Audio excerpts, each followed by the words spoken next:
आमाच्या विशेष बुलेटिनमध्ये आपलं स्वागत आहे. पाहूया विशेष बातमी. कोल्हापूर महानगरपालिकेच्या नूतन महापौर रूपाराणी निकम आणि उपमहापौर अक्षय जरग यांनी आज 16 फेब्रुवारीला पदभार स्वीकारला.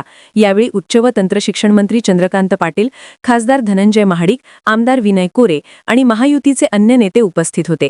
आमदार विनय कोरे यांनी महापौर दालनाची फीत कापून उद्घाटन केले, तर चंद्रकांत पाटील यांनी महापौरांचे पुष्पगुच्छ देऊन स्वागत केले.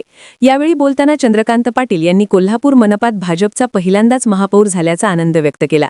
गेल्या 40-50 वर्षांपासून मनपात सत्ता मिळवण्यासाठी प्रयत्न सुरू होते असे सांगत त्यांनी नगरसेवकांना विकास कामांमध्ये प्रशासनाला सहकार्य करण्याचे आवाहन केले. विकास कामांमध्ये अडथळे आणू नयेत आणि वैयक्तिक स्वार्थ टाळावा असेही त्यांनी स्पष्ट केले. केंद्र व राज्य सरकारकडून मोठ्या प्रमाणावर निधी उपलब्ध करून दिला जाईल असा विश्वास त्यांनी व्यक्त केला. दरम्यान महापौर रूपाराणी निकम यांनी भ्रष्टाचाराला खतपाणी घातले जाणार नाही असा इशारा दिला. झेडपी अध्यक्षपदाबाबत बोलताना चंद्रकांत पाटील म्हणाले की कोल्हापूर जिल्हा परिषदेचा अध्यक्ष भाजपचाच व्हावा असा आमचा आग्रह आहे. जनसुराज्य आणि भाजप हे 2 शरीर आणि एक आत्मा आहेत. आमच्याकडे 12+6 अशी 18 सदस्यांची ताकद आहे.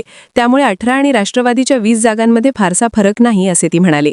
दरम्यान जिल्हा परिषदेत मोठा भाऊ कोण यावरून भाजप आणि राष्ट्रवादी काँग्रेसमध्ये वाद रंगला आहे. राष्ट्रवादीचे नेते हसन मुश्रीफ यांनी सर्वाधिक जागा निवडून आल्याने अध्यक्षपद राष्ट्रवादीकडेच राहील असे म्हटले आहे.